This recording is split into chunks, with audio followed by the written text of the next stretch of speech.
patnubay at gabay ng magulang ang kailangan. Maaaring may masiselang tema, lengguwahe, karahasan, sexual, horror o droga na hindi angkop sa mga bata.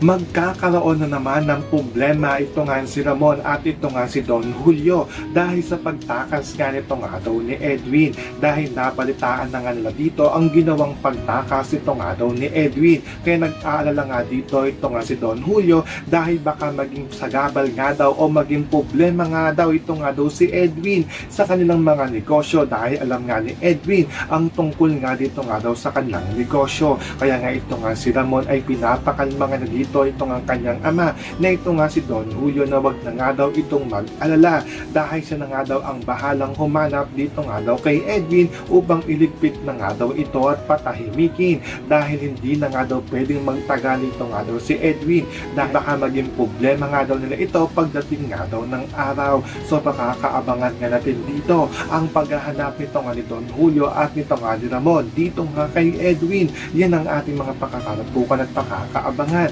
dito nga lang sa FPJ's Batang Quiapo.